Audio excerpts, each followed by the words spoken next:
to all our viewers who have joined us and those of you joining in.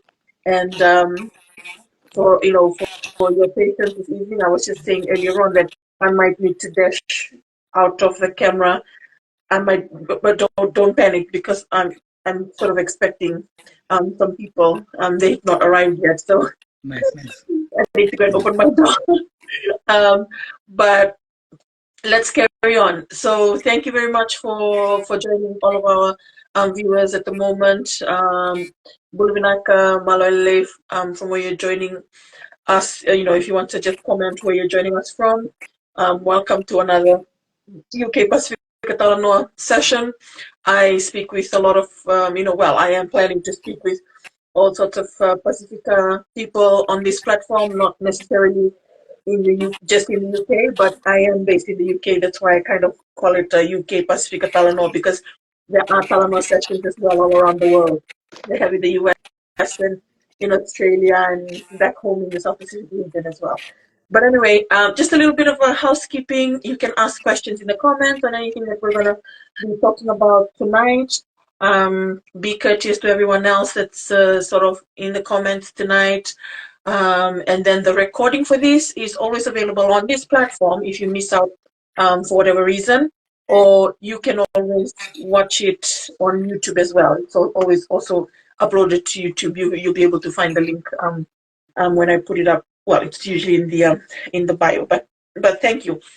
So our guest for tonight, like I was talking about earlier on, when I was kind of like trying to figure out what's going on, is Alfred Tora, and Alfred is based in the US at the moment, and he is going to talk to us. Well, hopefully, this is what I was telling the early viewers, Alfred, that you're going to talk to us about organizational psychology, which is quite an interesting topic, and especially when you relate it to us as Pasifika people.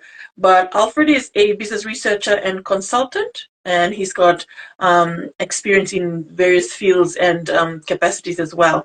So some of the things that he's worked on or working on include humanitarian aid, HR, and organizational psychology, as I said, SMEs, and also he's worked in the landscaping industry as well. And he recently completed his Masters of Science, so an MSc in organizational psychology from the University of London. So I'm going to give it over to him to just tell us a little bit more about himself and how you got to the MSc first of all, or even how you're in the US. Yeah. Well, thank you. I mean, like Luisa said, my name is Alfred Tora. I come from the beautiful islands of Koro in Fiji. My dad is Itoke, indigenous Fijian. I'm written in our in our landowning unit in Koro in Tuatua, in the Tora family. But my mom is also from Rotuma, so my mom's from Rotuma. So we have, even though Rotuma is part of Fiji, it has its own culture. It has its own heritage. So it has a lot of Polynesian influence there, and it's a matriarchal society. So I can say that I'm an Itoke Fijian because of my father, but I'm also Rotuman because of my mother.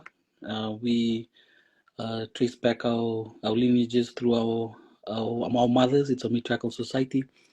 I grew up in Suva. I was born in Tonga Tapu. Oh, wow. Yeah. My dad was working there as a journalist, so I was born there when he was working there, and my mother was with him. So I grew up in Kolomotua, and then at the age of 3, then we moved back to Fiji, and then so I grew up in Samambula. I had a lot of trouble growing up. I'm sure my mother says a lot of prayers, thank yous to Heavenly Father for making sure that I am where I am today, because I was in a lot of I used to get into a lot of trouble. I used to roam the streets and stuff there. But after that, I spent high school in Queen Victoria School. I can say that that school helped me. That during my formative years, it instilled a lot of values that I hold dear to myself. I like to consider myself a patriot of Fiji because of spending my boarding school years, my high school years in Queen Victoria School, and from there I spent some time in at USP. I had gotten a scholarship to do marine science. I wasn't interested in marine science, but um, as all stories go, I was following a girl, my wife now, but she went to the University of the South Pacific, so I said, okay, I might as well follow. And then after a year, I decided, I realized that business was my passion. I've always been passionate about understanding how businesses work, understanding how business decisions were made.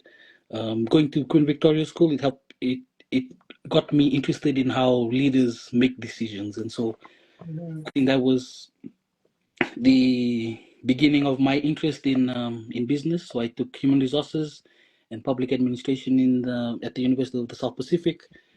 After 2 years, I thought, coming from Queen Victoria School, a lot of my peers, a lot of the influence that we have is to serve the country. So I decided to join the military in Fiji, RFMF, the Republic of Fiji Military Forces. After a while there, I realized that I'm not. I have a problem with authority. So I said, oh, I got to go back to school. I got to try and finish my degree. So I went back to school. I finished my bachelor's in human resources and public administration. While I was doing that, um, my wife, who was my girlfriend then, she came up to the U.S. to do her studies. She wanted to be a school teacher. She comes from a long line of strong women that were school teachers. So she she came up to the Brigham Young University in Provo, Utah, to start her studies. And then in her final year, I came up so that we could be together. We started a family here. I got 3 boys. It's interesting to see how all the personalities come out.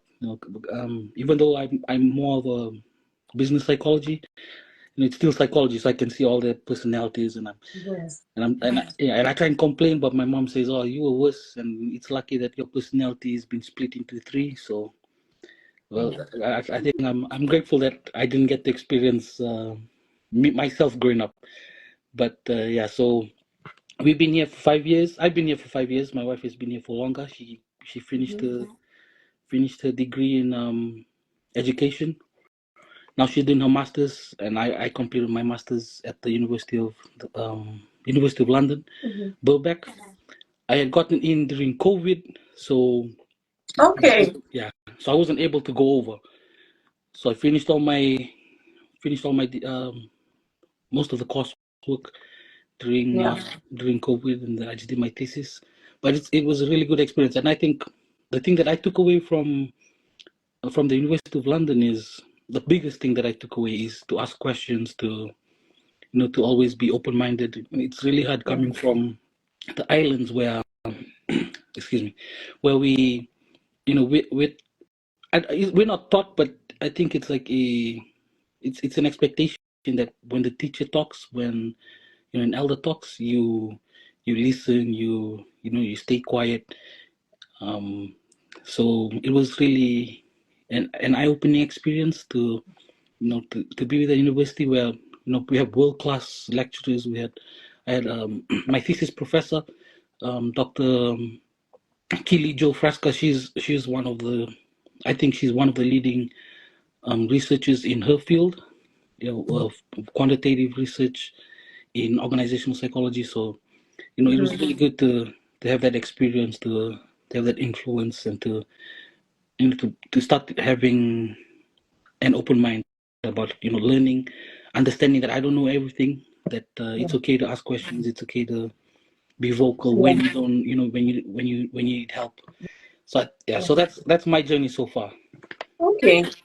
I think, like you touched on an interesting topic there, because even the two guests that I've had earlier, who are both shivering scholars who are doing their masters right now, both of them kind of say the similar things. They have similar sentiments in asking for help. Like asking for help or asking the question, because like you, I was also like that, like it's that mindset that I grew up with in the islands, that when the teacher's speaking, I don't question what they're teaching. I'll just take it. I might go and like do a little bit of research on it myself, like outside of the class, but during the class, I wouldn't really like question them. Mm. And I found out like pretty much the hard way over here while pursuing a higher degree as well, is that if you don't ask the questions or if you don't ask for help, you're going to get into real trouble, because they do a lot of, I don't know your experience at Birkbeck, but it's very much like an autonomous way of learning. Like they just give you all of the things. Okay, you do it. But in doing so, they do expect that you would have questions as well. You can ask questions, attend the tutorials, go and like familiarize yourself at the library. Like there are people to teach you how to even do that and all that. And it's about coming out, like you said, asking the question, asking, or not having the, I guess, the fear, maybe. I think it's like the best word that I can associate it with. To just ask the question, like, Killa, I think it's also associated with that. Or if I ask a question, like I'm like, I got this fine. Then if I ask a question, I'm gonna look really dumb, amongst all of these people. A little bit of that as well. Like, I don't know what your experience was, but yeah. Yeah, growing up in going to Queen Victoria School, you had to have a balance, yeah, because you didn't want to ask questions and then look dumb, but you didn't also want to stand out by being the smart one, yeah. So I see a lot of my old boys joining on. Like they can they can testify. I wasn't much of a talker back in school when the teacher was there. Once the teacher left the classroom, then I'd open up. But it's one of the things that I found interesting to develop, because Mm. my wife, she grew up in Fiji, but she grew up at under different circumstances. So she's more vocal. She's more outgoing. Her father was a military officer, so she's more of an extrovert. So she helped me to ask questions and things like that, and it helped that she's an English major, so Okay. she helped with Yeah, trying to get that she's always works. yeah Well, Alfred, I'm gonna pop out for about 2 minutes, go for but it. I'd say talk a little bit about, explain to the viewers, there's quite a lot of people joining in, about this organizational psychology and what it is. Yeah. So while Luisa pops out, organizational psychology is it's a fancy word. It just means business psychology. So we study businesses and through scientific means. So we figure out the current processes that an organization is undertaking, the leadership issues, logistics, HR, all of that. But we focus mostly on trying to solve those problems or those issues, or to make the processes more efficient through scientific means. There's a lot of psychological um, understudies that we need to take. So, for example, so because organization psychology is one of the more recent psychological fields, it's a subfield. Well, it's a field on its own now, but we took a lot of concepts from other fields of psychology, a lot of social psychology, a lot of military psychology. The roots of organizational psychology starts in World War One, World War Two, when the military was actually the one of the first institutions that used social psychology to identify the roles of individuals, recruits that wanted to go to World War. So the British military, the United States military, they used tools to figure out what the best roles an individual coming into the organization would fit in. And so those were the roots of organizational psychology. It's come now to it's more modern. It's now we focus on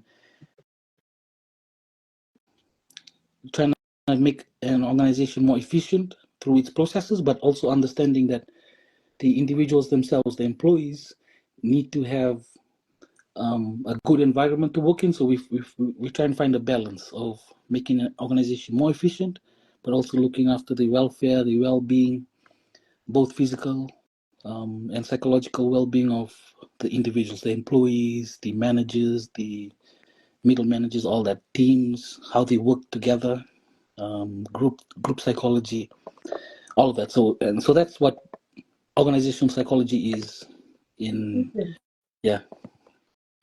And just in saying that, because like when you mentioned that this is looking at the whole person when they're at work, like, or in an organized kind of, I don't know, movement or employment or something like that.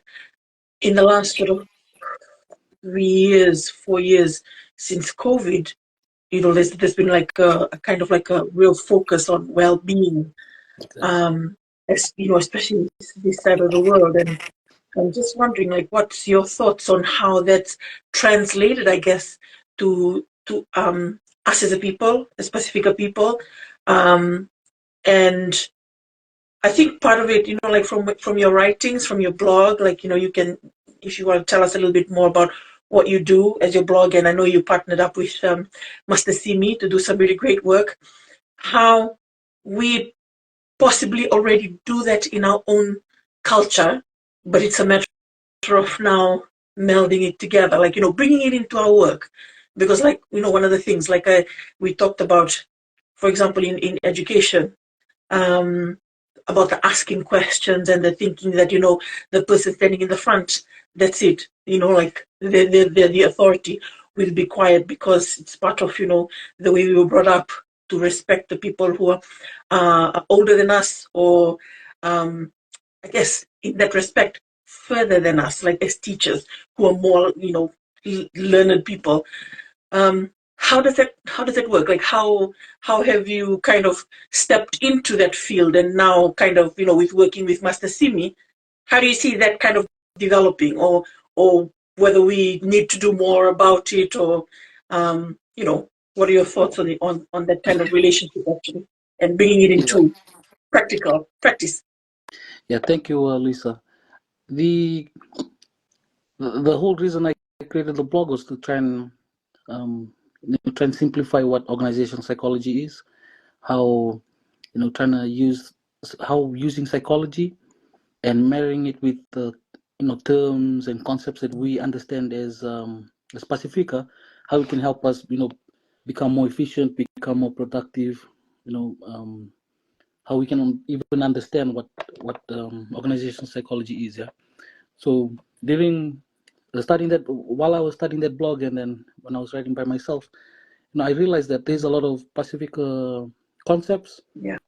that that we are just that the field of organizational psychology, and I think all fields are just coming to understand, are really important in in well-being, in even making an organization more efficient. Yeah. Yeah. For example, when I got with Master Ceremony 700, when I was talking with him, we he knew a lot about Itoke concepts, things like Veloman, things Yeah. like Verokrokovi, Verongodi. These concepts that has helped maintain the society, our Itoke society, our indigenous Fijian society for for millennia. What when I came in, and then I was piecing together how what Verongodi means, where you, or Talanoa, the concept of Talanoa, which is more Pacifica wide. Yeah, the concept of Talanoa is you come together, you have a discussion, and it's a safe place. People feel psychologically safe enough to share their thoughts, to share their views, and within the concept of Talanoa, there's this concept of Verumodi, where you you speak you speak your truth, but then you have um, you pause, and then you give the other person an opportunity to speak. That's the concept of Talanoa. That's the concept of Verumodi, where it's a discussion. You have your turn to say something, and then you give the other person the opportunity to say that, to share their truth, and then you move on from there. That's the concept, Pacifica wide, that has, that has helped societies that, that were warring societies before, Tonga, some more cultures that were warring cultures, they're warrior cultures. Those concepts have helped it to, it's like the oil that lubricates the society. That's what's kept order, peace for millennia. What we are finding out now in organizational psychology, the modern psychology, the modern fields of business psychology, is that having psychological safe, like a psychologically safe environment, helps with organizations being more effective. It helps with innovation, something that when we think about innovation, we think about Silicon Valley and the breakthroughs through technology that were done by Steve Jobs, that were done with Google. All of these things, those all came because the leaders then, Steve Jobs is a leader that people like to tout that was one of the best leaders in business. He created a psychologically safe environment within his organization that it ties directly to what Talanoa is. That's exactly what Talanoa is. And so, having the opportunity to collaborate with Master Simeon 700, it really, it just made me double down on my belief that there are concepts outside of the Western knowledge base that have held through millennia, that we can use now to make our organizations more efficient. I think one of the problems that we have in the Pacific is that we try and we try and bring in Western style, Western types of workplace systems into our Pacifica cultures, into our Pacifica organizations, and it doesn't work. For example, in the West, it's there's a they try to um, create they try to create a workplace where you have to separate your family life with your work life. That's in the West, in the US, the UK, we have a strong culture of ensuring that when you get to work, you're only focusing on work. You're only focusing on how to be productive at work. You're not supposed to be thinking about your family. In Pacifica, and mostly all non-Western countries, we understand that the this this concept of having work life and family life and then separating the two doesn't exist. In Pacifica, our culture is a culture of family. It's a culture of community. It's a culture of having support outside of work. And if we have problems at home, it will it'll translate to at work, where even when you're at work, you're thinking about your family. You're thinking about what you can do to help your family. And when you're at home, you're also thinking about work. Yeah, that's just life in our Pacifica cultures. Now, especially after COVID, like you were saying, there's a lot of research that talks about how that there's those lines that we had before. I'm talking about the Western cultures. Those lines that we had before that separate work and home, it's all blurred now because during COVID we had work from home, and now a lot of organizations are trying to bring back their employees to go back into the workplace, which is hard because now that those lines are blurred, now that technology is advancing to where even if you're working from home, you have technology that plugs you into the workplace. They realize that well-being, worker well-being, doesn't just mean trying to create an environment at work that will bring productivity. Worker well-being means that you also have to have a work-life balance. One of those That's it. now one of those concepts that they tout now, that concept of work-life balance, that was from in the Pacific culture. We've had that from way before. One example that Master Simon and they talked about was how when the fishermen, the the fishermen in our traditional society, when they were told, when the chief tells them, okay, we're gonna have an event, and I want all these fish and things like that. Will you be able to go? Before they leave, they still consider themselves in this is traditionally, yeah, in the past. They still consider themselves men. So they undergo a process where they drink cover. They have this traditional process, this traditional protocol that once they reach the sea, they believe that the mana that's been given to them will allow them to catch all the fish, but they're not allowed to set foot on the land again until they've completed their task. Then when they come back on land, there's a traditional protocol where the chief gives them vakalolo, a sweet treat, and with that protocol, it they give the fishermen give back their mana, they release their mana back, and they become normal Village, citizens of the society. But village dwellers again. Right. yeah, Yeah. that whole concept, that's exactly what work-life balance is. Before, when you're at home, you're trying to spend time at home, you're trying to spend time with your family and things like that. Once you leave the door to go to the workplace, then that's when you have to try and focus on being at work. Don't think about going back to land or going back home. In our instances, we're not thinking of going off home again. The front of our home. We're focusing on work. When we get back home, we have to give back our mana. Once you enter the front door of our home, forget about work. That concept is, those two things are exactly the same thing.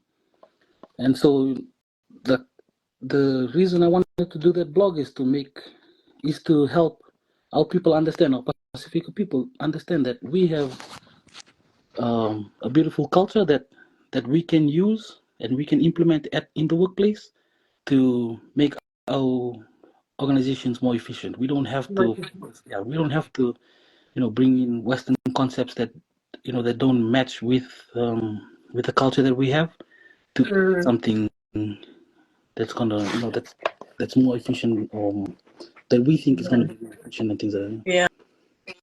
Yeah. I'm a great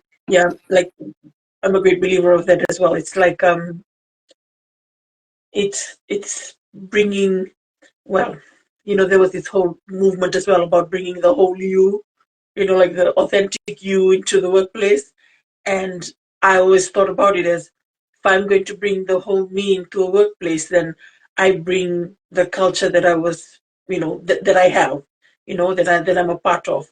And so then it's about trying to work smart with, what the organization is asking of you, by applying some of those things that we already do really well in our culture in the workplace.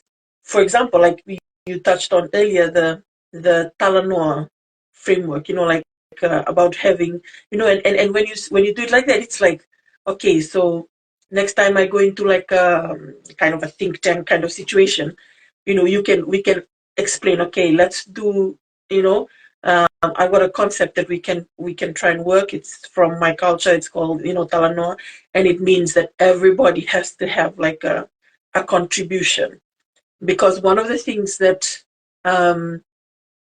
you often see, not only in work, but in even, like, say, for example, if you're in uni and you're working in groups for a group assignment and things like that, there are some people that will just kind of speak all the time, and then others will just be like quiet in the back, and not be given a clear time to speak.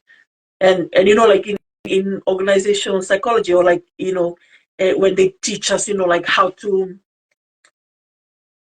I guess, what do they call it, like when, if you're a certain personality, and then if you try, like try to get along with other personalities, one of the things that they usually say is like, make sure like you kind of read the room and see if you're kind of talking too much, that you're taking up the space, then stop and get others to talk as well. It's like being a champion for those that may not be able to speak, not because they don't have anything to say, but it's just because these talkers are like that in the front end, and everyone else kind of like, it's just no space for us to speak. Yeah. Yeah, and I like how you brought it up, because that's a field that I'm interested in, and that's something that I had some experience in. How to create teams that that are equal, that are well balanced, and by creating, in order for you to create teams that are well balanced, you have to try and figure out the personalities of the individuals within the team, and then once you've identified that, then you work on helping them understand that not everyone's the same. For example, like what you were talking about with people that that speak a lot, that talk a lot, yeah, extroverts. Extroverts, they find it really, they don't understand the concept that not everyone will share their ideas when it comes to them. Introverts, I'm an introvert. I don't say anything unless unless someone directly asks me what are your thoughts on this. I don't know if I'm shy, or is it why I do that. But that's exactly how, when you create a well balanced team, you got to ensure that people understand extroverts, introverts, people that are more trusting, those that they need to have spend time with someone before they actually trust them enough to tell them what they think. All those different personalities. That's something that I feel we need to have more. There needs to be more awareness of that.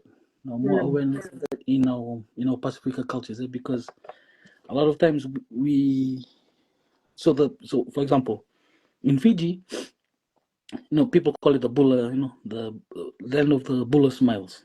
Everyone's Yep. friendly. That's the concept. Everyone's friendly. Everyone's willing to talk to you and stuff like that.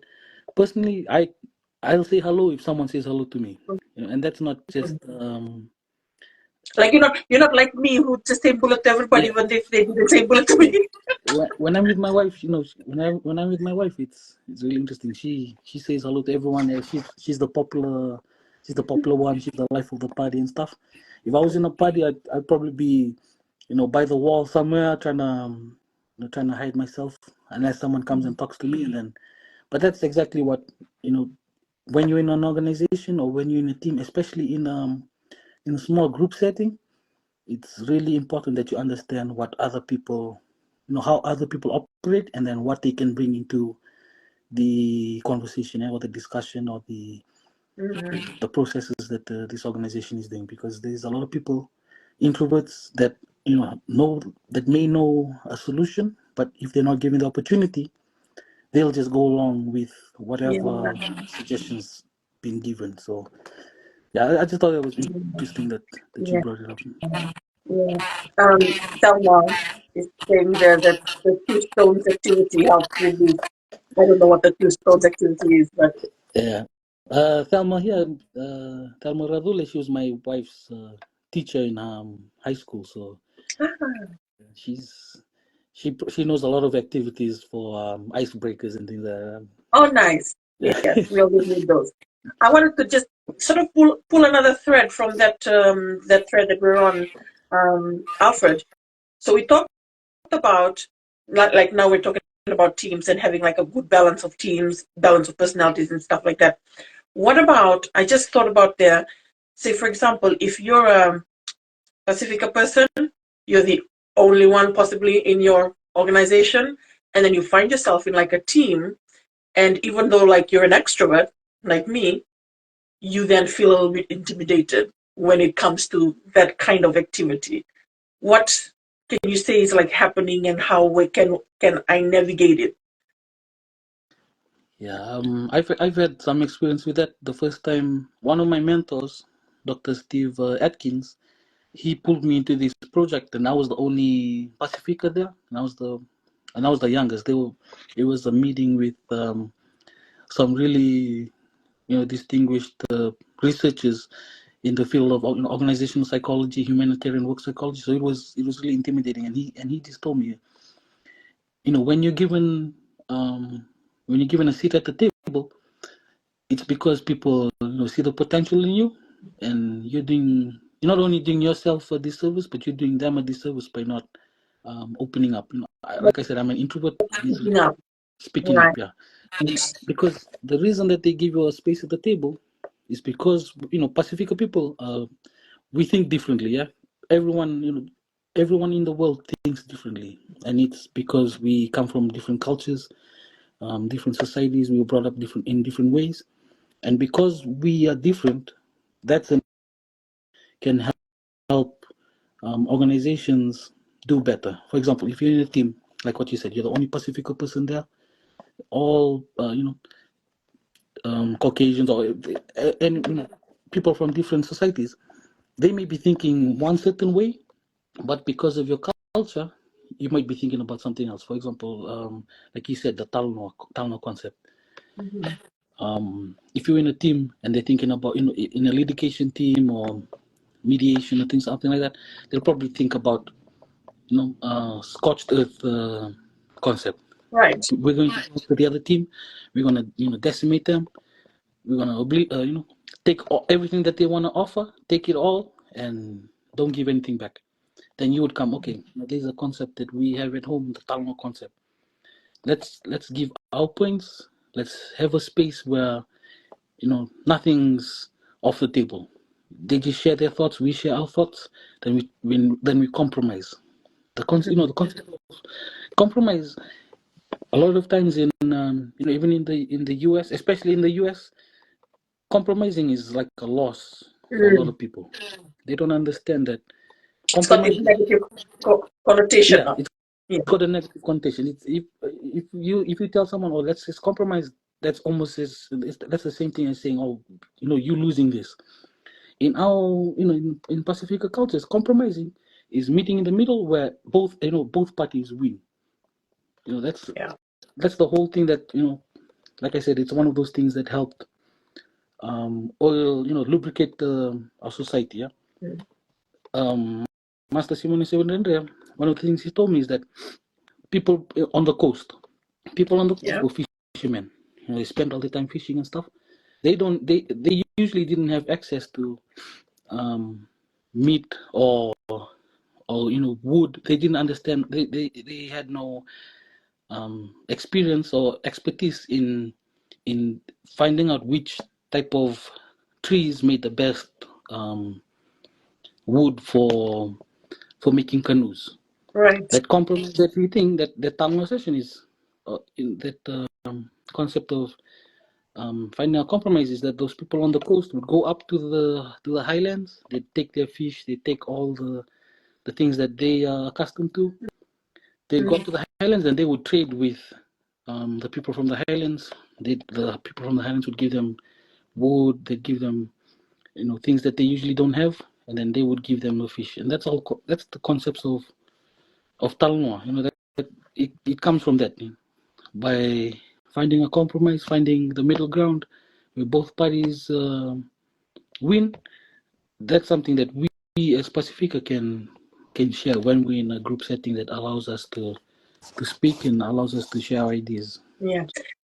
Yeah, because the compromise then in that situation is that a part and another part will then make a whole, as opposed to like the concept of compromise that we are kind of being drilled into like now, the one where you say, like it's basically you might as well lose. You'd rather lose than compromise, kind of like that kind of attitude. That's, to me, just the word itself kind of gives that connotation that you are losing something to gain something. Whereas our concept in the islands, like in Fiji, it's about you are bringing something, I'm bringing something else, and then together we make the whole. Let's go. I had to sort of remove you to come and then add you Yeah. again. First of all, I'd like to apologize. I think when it froze, my ugly face was still doing something. Did you have did you have a phone call maybe come through? Is that why you're kind of like No, my phone was about to die. Sorry. I think ah it okay. almost. So Because sometimes, like, yeah, I'm usually like live, and then like somebody calls me, and I'm like, oh no, and then it just freezes. But yeah, but I had to kind of like kick you off the room, and then accept your invite to come back in.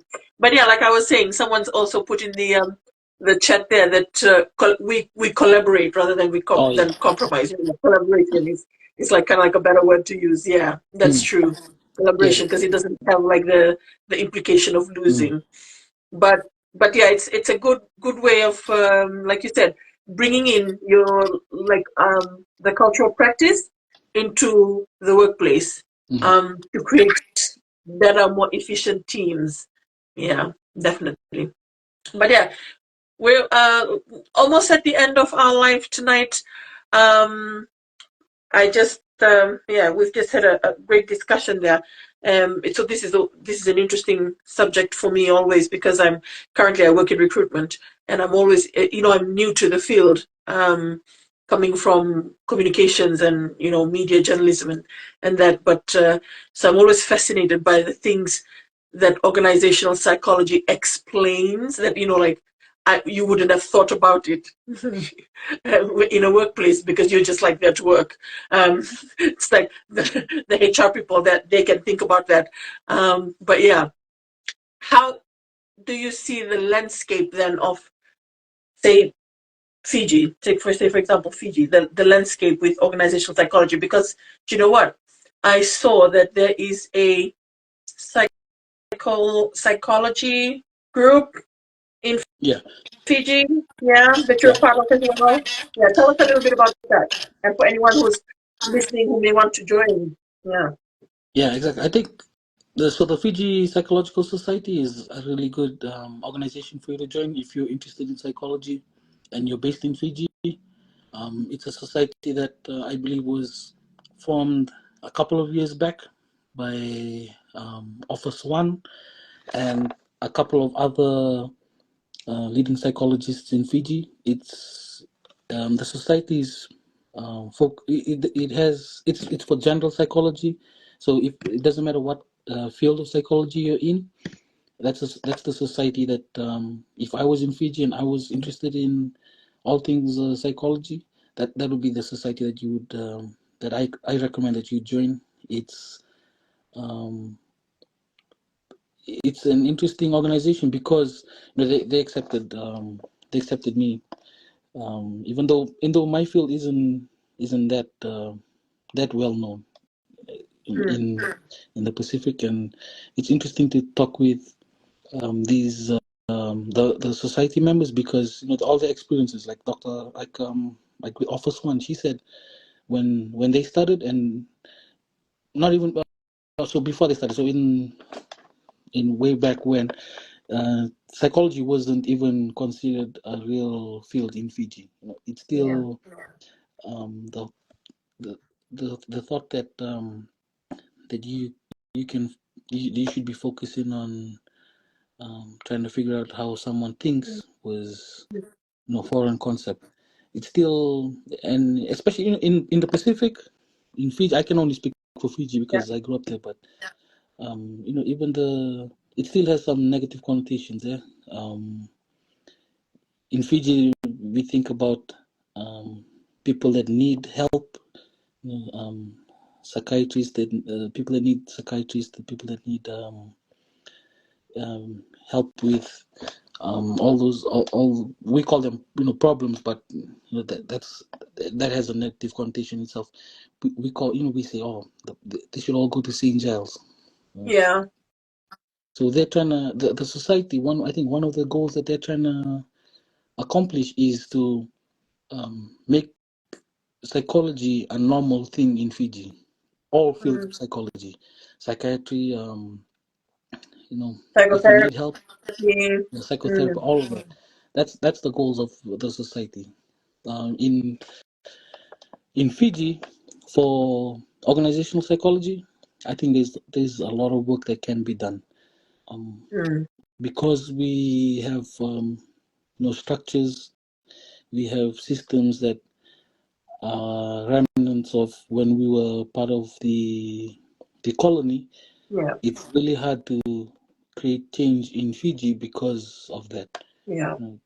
I think that's one of the reasons that Fiji and the Pacific as a whole lag behind the rest of the world, is because we, trying to make change in a society, or in a system that has so many bottlenecks. It's really hard to do that. It's really hard for innovation to come through. It's really hard for change to come through, because we have this system that makes things hard to change. Yeah, and so I think that's what organizational psychology. That's why that's why I chose to.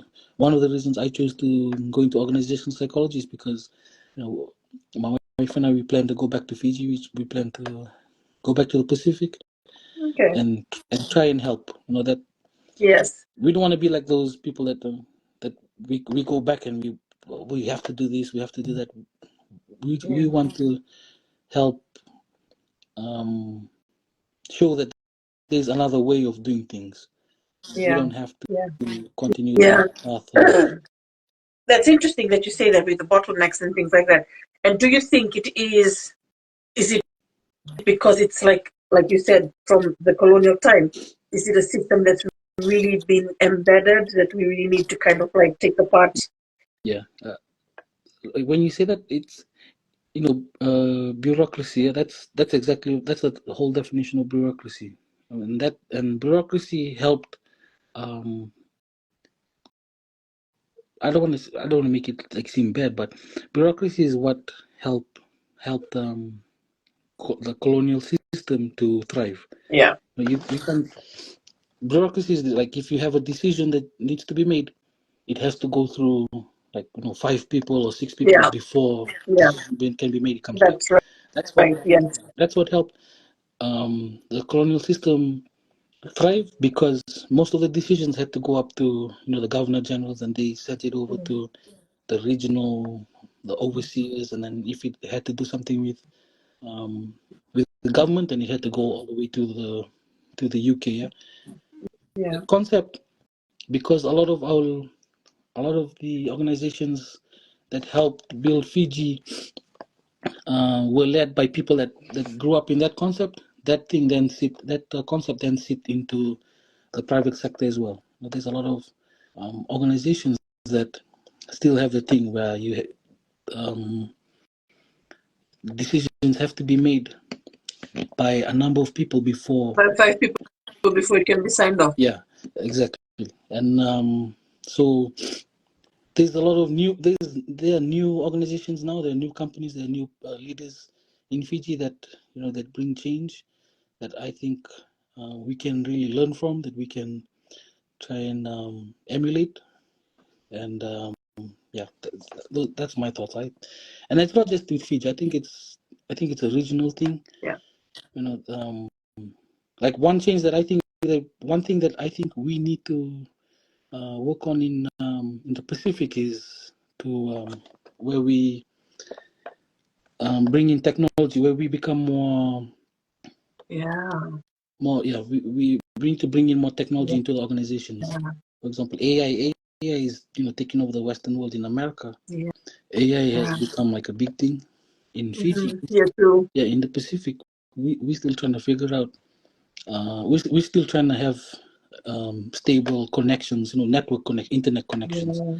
So the more we understand that by implementing technology into organizations, it'll help lessen the workload. Also, take away all those bottlenecks, because there are less people that need to make decisions, or decisions can be made quicker and on time because of if we use technology. Once we understand that, I think the Pacifica has a lot of potential to give to the world. It's just that we restrict ourselves because we still we're still trying to do things the way it was done since the 80s. Yeah. Yeah, because like in saying that as well, don't you think that there's like some components of organizational behavior even in the island? Some components have really like taken off, but a majority of it is still kind of tied down, like like bogged down, like you said, Yeah, with bottlenecks. Mm. yeah, and I think that's also like a cultural thing. Like we, I don't wanna generalize this too much, but in our culture, we are content with how, if something's working right, we're content with Right. just let it go through. That's That's how. just my life in general. Yeah. We yeah we are happy with, if something's going the way, if something's doing what it's supposed to do, we're happy with letting that Yeah. move on. Yeah. That contentment, that's being content in general, just means that we're not pushing the boundary, we're not pushing hard enough to get Mhm. change. When we're not pushing hard enough, that's when we become complacent, and then that's when we already Yes, struggle. the complacency that, yeah. Like, for example, like the region as a whole, we still need work, because, like, for example, Australia and New Zealand, they are way ahead. They are light years ahead of the rest of the Pacific. Then when you come to the Western world, and we need to do things to catch up. Mm. If we are complacent, if we are content with how things have been, there's not going to be a lot of change, Yeah. down the road. We're still going to Yeah. be trying to work. We're going to be doing. We're going to be going through processes that are obsolete, but because it's getting the results. It may not be a lot of results, but because it's getting results, we'll still be happy in doing all those processes. Just keeping the status quo.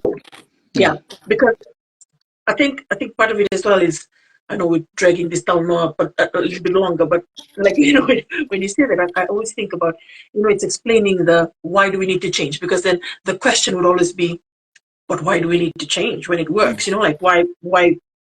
And it's, for me, the thing that comes into my mind is the competitive edge. We have a competitive edge as Pacifica people, but if we're not going to even bring ourselves up to competition, like to the starting mark of the 100 meters competition, we're not going to be in the race, yeah, you and know? you know, I'm going to be ruffling a lot of feathers with this, but in the Pacific and in Fiji in general, we take our rugby seriously. Yeah, our sevens rugby right now, because we've gotten so good at how rugby was played. It's really hard to change from, to go with the change um that's happening right now. Yeah, For example, 5 years ago, Fiji was the best at what they did. In yeah. sevens. You know, we played. We had a system, and we've gotten so good at the system that when the game has evolved, it's really hard for our national team, our boys, to change with it, To evolve with it, right? to evolve. So, for example, Argentina. The last um, the last competition, Yeah. Argentina and I think it was Argentina and Ireland. They got to the finals. All the teams that have a system that's worked for years didn't even make it to the final, and that's a perfect example of not evolving, not changing when the Innovating. rest of the world. Innovating. Yeah, Like the innovating. companies always say, innovating. Yeah, Innovating exactly. means change and evolve. If there was no innovation, we wouldn't even be having this conversation on Instagram. Hmm. Thousands of miles away, online and stuff like that. So Yeah. those are just good examples of why we need to have change, so that we can have um, innovation. We can have a lot of if we have a lot more risk taking, if we're more risk Yeah. tolerant Yeah. as a Don't culture. be risk Yeah, averse. that's a cultural thing. Yeah, that's something that we need to. It doesn't mean that we're not as a culture that's bad. It just means that we need to also evolve our culture and become risk tolerant to a point where we're not gambling away our land Yeah. and things like that, but Yeah. we're also finding a nice balance where we're finding innovation, we're evolving with the world, but also maintaining our culture. I think that's the Yeah. most important thing Yeah. that we can do. Finding balance. Yeah. Listen, Alfred, thank you so much for tonight. It's been a real eye opener. Even for me, this is a field that I'm very new to. It's I always like listening to it because I currently work like I said in recruitment. It's always useful to me to hear this kind of Talanoa and to have the conversation with you and just listen to the things that you are doing. Your blog, I would recommend that people read up on your blog and contribute to it by commenting or giving their perspective as well. You can find Alfred on LinkedIn or Instagram as well, and find his blog from there. But just a final question, Alfred. I want to ask you, like, how did you end up at Birkbeck? Like, did you choose to come to do your masters in the UK, or just for anyone listening from Fiji who might have like dreams of coming over here as well and doing their masters? Yeah, so after I finished my degree, I realized that if I didn't continue with schooling, I probably wouldn't do it. So after getting my degree from the University of the South Pacific, I started looking around for universities. Or I started looking around for fields that I could pursue that would that I'm passionate about. Yeah, I realized that I was passionate about business. I was passionate about how leaders make decisions. So going like while researching online, I found out that that's actually a field. Industrial organizational yeah, psychology, IO psychology, or business psychology. Then I was looking for programs. Then I found Burbeck, and like if you look online, I'm sure you could get the link yeah, and apply. But I'd recommend if you had the opportunity to apply for a master's, to get into a master's program in the UK in a field that you're passionate about. If you're passionate about business, Burbeck, University of London, organizational psychology, and yeah.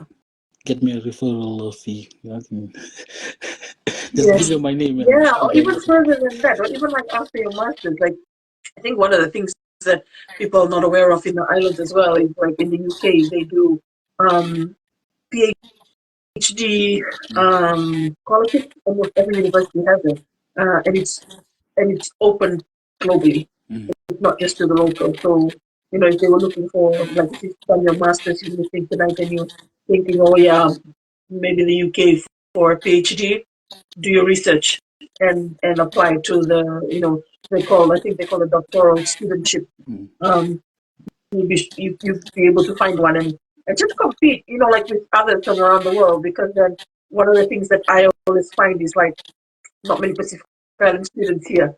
Like when I went to uni, I was thinking, man, like I need some more Pacific Island students to attend these universities, because for us, like our children are now coming through the system for the children that were born here or who moved here with their parents when they were very young. So we've got like Fijian students coming through the university system now, and other Pacific Island students who come through the the Children's Scholarship Program as well. But thank you so much for sharing your journey with us, Alfred. It was a real pleasure to speak with you tonight. And for anyone else, who probably just caught the end of this, the recording will be available on this Instagram account, but also is uploaded into a YouTube channel probably in about a week's time, and you can send it to your friends as well, or anyone you know who's in this field, a Pacific Islander or Fijian, who'll be interested in what Alfred's been sharing tonight. Any advice or parting thoughts then, Alfred, before we finish? Yeah, I just wanted to say, like, as a people, as Pacifica people, it's really important that we put ourselves in positions that can help our societies, that can help our island homes, our region. One of those things that we can work towards is getting more researchers out there, Yeah, more academics, more leaders of industry. So whatever you're passionate about, just pursue it to the highest level. Like Luisa was saying, apply to master's programs, apply to doctoral programs, in the all over the world. In the UK, maybe hit Luisa up. I think she knows a couple of opportunities that our Pacifica people can get into. But yeah, just find just our culture is a culture that is a beautiful culture. It's a culture that promotes giving back.